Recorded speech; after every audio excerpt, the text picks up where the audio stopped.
talked about Daisy. She was a sweet lady.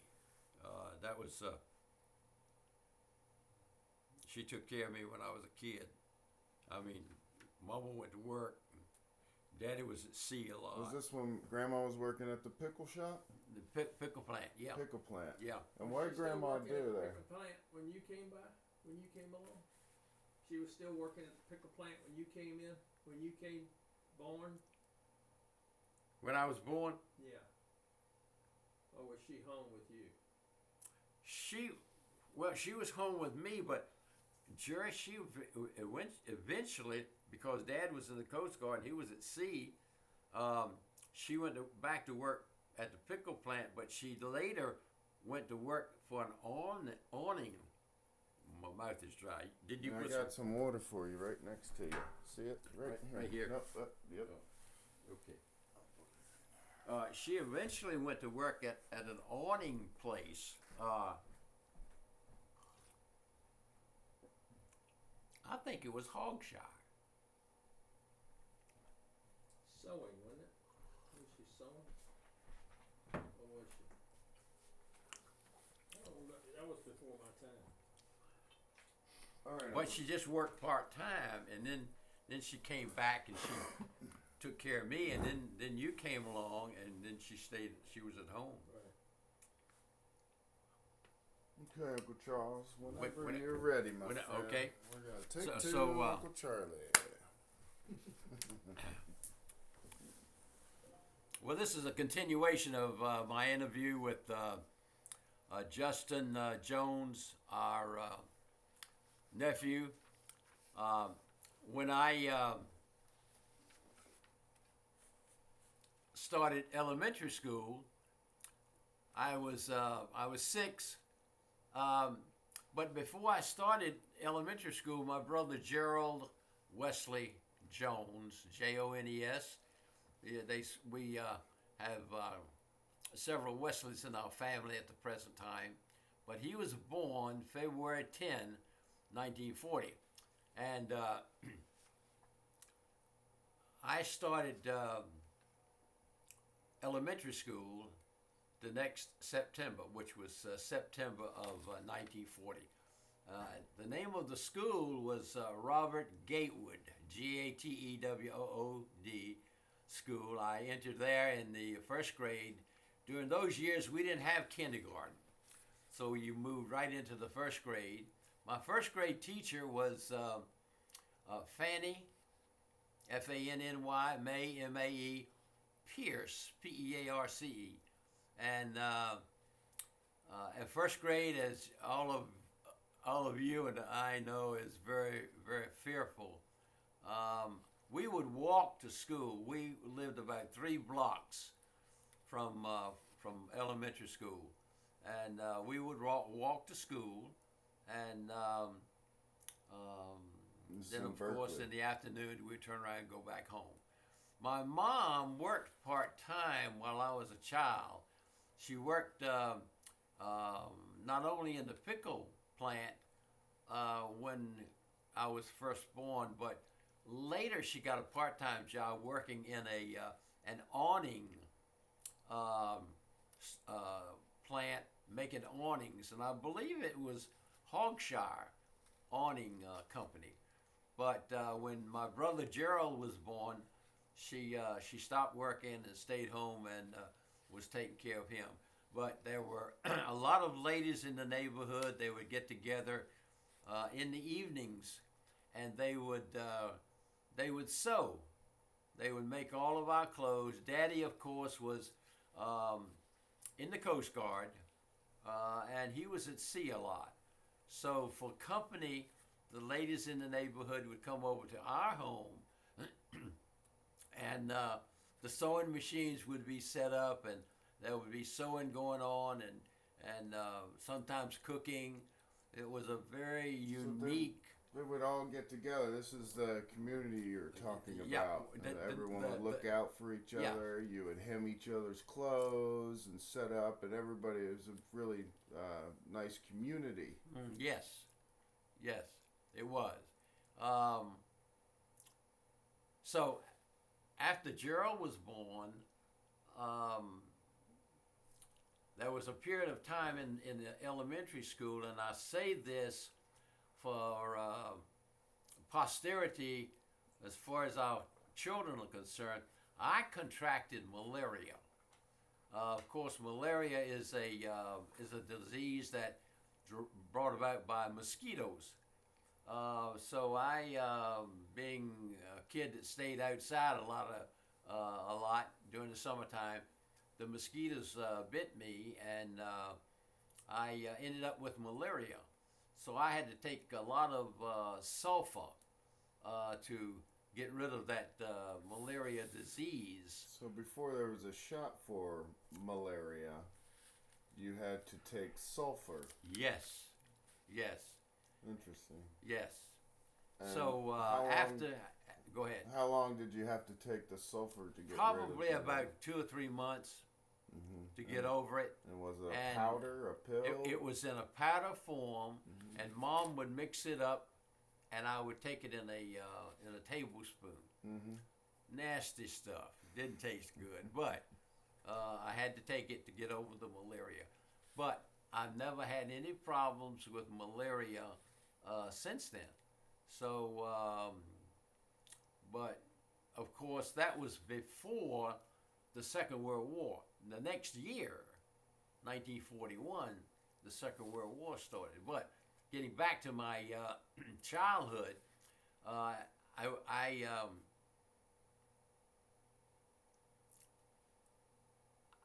we had two first grades in Robert Gatewood School. In fact, we had, if I'm not mistaken, we had 2 grades at each level. Now that school went to the 6th grade. Now, when I went to junior high school, I went to Ruffner, Ruffner, Ruffner Junior High School, which was just over the Berkeley Bridge. Now, Berkeley was on the other side of the Elizabeth River from Norfolk. So to get to Berkeley, you had to go over the Berkeley Bridge. So when you're coming back into Norfolk, you of course did a reversal and come over the bridge. Now realize at this time, there were no buses in downtown Norfolk. There were streetcars. So the streetcar... Streetcar, you mean trolleys? Trolley, okay? We call them streetcars, they call them trolley now in parts of the world. But many times we did not have the money to ride the trolley or to ride the streetcar. So we again would walk over the Berkeley Bridge, whether it was hot or cold, into Norfolk, where the junior high school was, Ruffner Junior High School. Now, was that where downtown Norfolk is That now? was off in Brambleton. Brambleton section of Norfolk. So that school consisted of 7th, 8th, and 9th grades. So it's like a junior high now. It was a junior high school, yes. And during those years, I worked selling papers in downtown Berkeley. I think they were a nickel, and I picked up a little spending money. But also, there was a fish market on the at the corner of Fauquier and Liberty Street, which was one street over from where I lived. And I went to work at the fish market, cleaning fish and gutting them, preparing fish for people that would call in and request fish, oysters, clams, seafood, and I would jump on the bicycle, and I would take those orders to people after school. And one particular time, I remember someone ordered a quart of oysters. Well, Mr. Adams, who owned the fish market, put the oysters in a paper container with a cap on it, or top, and he didn't seal it well. So I put the oysters in my basket, and I'm riding to deliver these oysters to the customer, and I hit a bump, and the oyster container fell out of the basket, broke open. All the oysters ended up on the street, and I said, "Oh my goodness, I'm gonna have to pay for these." So what happened was I got off the bike, and I took my hand and I started scooping and pushing the oysters off the street back in the container. And I looked at them and I said, "I can't deliver these to the customer." So I went back to the fish store, and I told Mr. Adams what had happened. He said, "Don't worry about it." He said, we'll make certain that the customer gets more oysters. So this time I was more careful. I didn't hit the bump, and I delivered the oysters to the customer. But that's a story that I thought was certainly significant as far as the fish market work was concerned. So anyway, I enjoyed making a couple of dollars that I would have to spend of my own because, like I said, we didn't have any money at extra money at home to give out to either myself or later to my brothers. So we worked part time. Now, from the school at Ruffner Junior High School, I went on to Maury High School, which was over in the Ghent area of Norfolk, and played a little football and looked at the girls. I didn't date much because it took money, and so I left the girls alone, and I